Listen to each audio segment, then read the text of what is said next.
Hi friends, இன்றைக்கி நம்ம பார்க்க போகிற ரெசிபி ஒரு ப்ரோட்டீன் ரிச் ரெசிபி. கொண்டக்கடலை ராஜ்மா போட்டு கிரேவி. அதுக்கு நான் மொதல் நாளே கொண்டக்கடலை, கருப்பு வெள்ளை கொண்டக்கடலை, ராஜ்மா இது மூணையுமே ஒரு கப்பில் ஊற வச்சுட்டேன். இது காலையில் பிரேக்ஃபாஸ்ட்டுக்கு தான் செய்கிறேன். ஊற வச்சு காலையிலே குக்கரில் உப்பு போட்டு வேக வச்சு வடித்து எடுத்து வச்சுருக்கேன். இப்போ நம்ம அடுத்து ஒரு பேனில் சூடு பண்ணிவிட்டு தேங்காய் எண்ணெய் நான் ஊற்றிருக்கேன். தேங்காய் எண்ணெய் ஊற்றி நீங்கள் குக்கிங் ஆயில் எதுனாலும் நம்ம ஆட் பண்ணிக்கலாம். அதில் மசாலா பட்டை, கிராம்பு, ஏலக்காய் எல்லாம் அரைச்சி பொடி பண்ணது அது ஒரு ஸ்பூன் போட்டு ஆட் பண்ணிக்கிறேன். பொடியாக கட் பண்ண வெங்காயம், கொத்தமல்லி அதையும் போட்டு வதக்கிக்கிறேன். இது கூட ஒரு சின்ன சைஸ் தக்காளி கட் பண்ணி போடுறேன். இது மூணும் நல்லா வதங்கணும். ஏற்கனவே நம்ம கொண்டக்கடலை சுண்டல் எல்லாத்துலேயுமே உப்பு போட்டு வேக வச்சுருப்போம். அதனால் இதில் தேவையான அளவு தான் உப்பு போடணும். அதுக்கேற்ற மாதிரி போட்டுட்டு வதக்கிக்கணும். அடுத்து கொத்தமல்லி ஏற்கனவே போட்டாச்சு. இப்போ நம்ம கருவேப்பிலை ஆட் பண்ணுறோம். அதை வாஷ் பண்ணிவிட்டு கருவேப்பிலை சேர்த்துக்கலாம். இப்போ நல்லா கிண்டி விட்டுடணும். நல்லா வதங்கினதுக்கப்புறம் இஞ்சி பூண்டு பேஸ்ட்டு, இந்த வேக வச்ச கொண்டக்கடலை எல்லாத்தையும் இதில் ஆட் பண்ணணும். இப்போ நல்லா கிண்டி விட்டுக்கலாம்.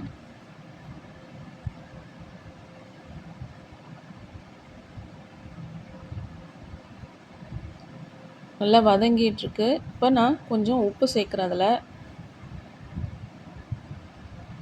உப்பு சேர்த்ததுக்கப்புறம் திருப்பி கிண்டி விட்டுக்கலாம்.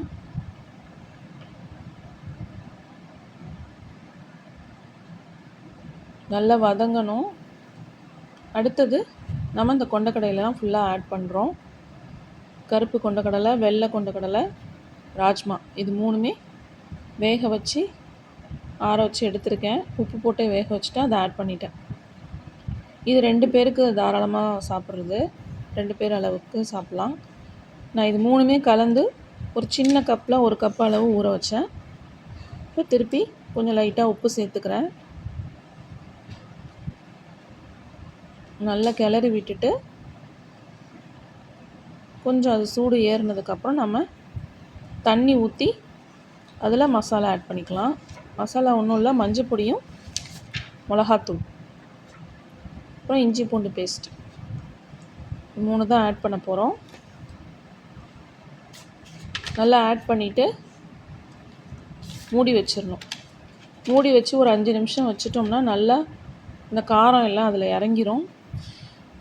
அதுக்கப்புறம் நம்ம தண்ணி வற்றுனதுக்கப்புறம் அதிலே தண்ணி நல்லா காலி ஆயிடணும். தண்ணி இருக்கக்கூடாது. நல்லா தண்ணி வற்றினோன்னே நம்ம எடுத்துக்கலாம். கொஞ்சம் கிரேவியாக தான் எடுக்கிறேன். அது இப்போ தண்ணி ஊற்றிருக்கேன். 1 டம்ளர் அளவுக்கு தண்ணி ஊற்றிருக்கேன். நல்லா கொதிக்க ஆரம்பிச்சிருச்சு. இப்போ நான் 2 ஸ்பூன் மிளகாத்தூள், 1 ஸ்பூன் மஞ்சள் பொடி இது சேர்க்குறேன். அதில்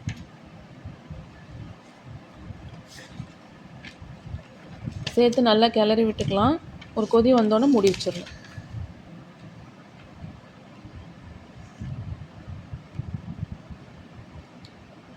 இந்த மாதிரி கிரேவி நீங்கள் வீட்டில் செஞ்சுருக்கீங்களான்னு பாருங்கள். இது சொல்லுங்கள் கமெண்ட்டில். சப்பாத்தி, பூரி, தோசை, இட்லி எல்லாத்துக்குமே நல்லாயிருக்கும். நம்ம சாம்பார் சாதம் எல்லா வெரைட்டி ரைஸ்க்குமே இதை சைட் டிஷ்ஷாக நம்ம சாப்பிட்லாம். ரொம்ப ஹெல்த்தியான ரெசிபி. டயட்டில் இருக்கவங்களாம் டெஃபினட்டாக அதை ஃபாலோ பண்ணலாம். ஆயிலெலாம் நான் அவ்வளோவா யூஸ் பண்ணல. காரமும் ரொம்ப கம்மியாக தான் போடுறேன். கிட்ஸுக்குமே ரொம்ப ஹெல்த்தியான ரெசிபி இது. தினைக்கும் ஒரு வகையான சுண்டல் நம்ம எடுத்துக்கணும் ப்ரோட்டீனுக்காக. அதில் ஒரு நாள் நீங்கள் இதை ட்ரை பண்ணி பாருங்கள். நமக்கு வேணும்னா நான் கொஞ்சம் கிரேவியாக கெட்டியாக தான் எடுத்தேன். வேணும்னா நம்ம தண்ணியாகவும் வச்சுக்கலாம், குருமா மாதிரி. நமக்கு எப்படி தேவையோ அது மாதிரி பண்ணிக்கலாம். நீங்கள் இன்னும் தேங்காய் அரைச்சி ஊற்றுனீங்கன்னா நல்லா கெட்டியாக வரும், நிறையாவும் இருக்கும். அவ்வளோதான். இப்போ கிரேவி ரெடி ஆகிடுச்சு. இதை நம்ம சர்வ் பண்ணலாம். ட்ரை பண்ணி பார்த்துட்டு கமெண்ட்டில் சொல்லுங்கள் எப்படி இருந்துச்சுன்னு. நான் இதை மார்னிங் தான் செஞ்சேன். இதுக்கு நான் செஞ்சது வந்து குழிப்பணியாரம். ஆர்டினரி தோசை மாவில் குழிப்பணியாரத்தில் ஊற்றிட்டு அதில் இட்லி பொடி மேலே தூவிட்டேன். இதுக்கு தான் இந்த கிரேவி பண்ணேன். இதுக்குமே ரொம்ப சூப்பராக இருக்கும். நிறைய வீடியோஸ் போஸ்ட் பண்ணியிருக்கேன் குக்கிங் ரெசிபீஸ். அதில் முட்டை பணியாரம், முட்டை தோசை, அந்த மாதிரி நிறைய வெரைட்டிஸ் போட்டிருக்கேன். எல்லாமே பாருங்கள். நான் ரெசிபீஸ் எல்லாம் மோஸ்ட்லி ஹெல்த்தியாக தான் நான் செய்கிறது. ரொம்ப ஆயிலாக அதிக நெய் அந்த மாதிரிலாம் யூஸ் பண்ணுறதில்ல. இப்போ இந்த குழி பணியாரம் தான் காலையில் செஞ்சுருந்தேன். அதுக்கு தான் அந்த கிரேவி பண்ணியிருந்தேன். பசங்களுக்கு ராகி அடை, ஸ்வீட் ராகி அடை, அதை எப்படி செஞ்சேன்னு சொல்கிறேன். இதை பாருங்கள். ராகி அடை எப்படி செஞ்சேன்னா, ராகி மாவு ரெடி மிக்ஸ் ராகி மாவில் வெல்லம், கொஞ்சோண்டு தண்ணி, ஏலக்காய், அவ்வளோதான். அதை அப்படியே எடுத்துகிட்டு குட்டி குட்டியாக ஊற்றி கொடுத்துட்டா பசங்க சாப்பிட்ருவாங்க. ரொம்ப பிடிக்கும். உங்களோட ஃபேவரெட்டு மார்னிங் பிரேக்ஃபாஸ்ட் இது. நான் ராகி அடை மோஸ்ட்லி இப்படி தான் செய்கிறது. தேங்காய் போட்டால் பசங்க சாப்பிட்றதில்ல, அதனால் நான் இப்படியே ஊற்றி கொடுத்துருவேன். இதை ஊற்றும் போது சைடில் கொஞ்சம் நெய் ஆட் பண்ணிக்கலாம், நல்ல வாசனையாக இருக்கும். இதே காரம் போட்டு வெங்காயம், கொத்தமல்லி இதெல்லாம் போட்டு எப்படி செய்யணும்னு அது ஒரு ரெசிபி போட்டிருக்கேன், பாருங்கள். பார்த்துட்டு செஞ்சு பாருங்கள், எப்படி இருக்குன்னு சொல்லுங்கள் கமெண்ட்டில். இப்போ இந்த ஸ்வீட் ராகி அடை ரெடி ஆகிடுச்சு. இது ஈவினிங் ஸ்நாக்ஸ்க்கும் பெஸ்ட் ஆப்ஷனு. மார்னிங் பிரேக்ஃபாஸ்ட்டுக்கும் பசங்களுக்கு இதான் கொடுப்பேன். மோஸ்ட்லி பசங்களுக்கு வாரத்தில் ஒரு 4 days வந்து ரைஸ் இருக்கும், வெரைட்டி ரைஸ் தான் கொடுப்பேன். ஒரு 2 days இந்த மாதிரி மத்தியானம் லஞ்சுக்கு வெரைட்டி ரைஸ் கொடுத்துருவேன். ஒரு 2 days இட்லி, தோசை, குழிப்பணியாரம், சப்பாத்தி அது மாதிரி கொடுத்துருவேன். நீங்கள் உங்கள் கிட்ஸ்க்கெலாம் ஸ்கூலுக்கு என்ன கொடுக்குறீங்கன்னு சொல்லுங்கள். ஸ்நாக்ஸ்லாம் வந்து ஆயில் ஐட்டம் கொடுக்கக்கூடாது, ஸ்வீட்ஸ் கொடுக்கக்கூடாது, அது எதுங்கிறாங்க. நட்ஸ் தான் கொடுக்கணும், ஃப்ரூட்ஸு, நட்ஸு, அப்புறம் ஹெல்த்தியான ஸ்நாக்ஸ் தான் கொடுக்கணும் அப்படிங்கிறது இங்கே ஸ்கூலில் செம்ம ரெஸ்ட்ரிக்ஷனாக இருக்குது. ஸோ முந்திரி, பாதாம், பிஸ்தா இந்த மாதிரி நட்ஸு வாங்கி அதில் 2 பீஸ் போட்டு, கடலை மிட்டாய், மக்கானா இது தான் கொடுக்குறது.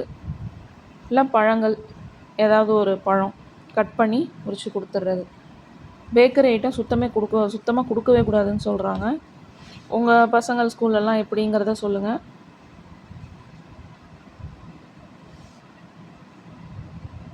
வீட்டில் பசங்க ஃப்ரீ டைமில் என்னென்ன பண்ணுவாங்க, என் பசங்க என்ன பண்ணுறாங்கலாம் வீடியோ போட்டிருக்கேன், பாருங்கள். இந்த வீடியோ உங்களுக்கு ரொம்ப பிடிக்கும்னு நினைக்கிறேன். ஃபுல்லாக பாருங்கள் எப்பொழுதுமே வீடியோவை. கமெண்ட் பண்ணுங்கள், சப்ஸ்கிரைப் பண்ணுங்கள், லைக் பண்ணுங்கள், ஷேர் பண்ணுங்கள், சப்போர்ட் பண்ணுங்கள்.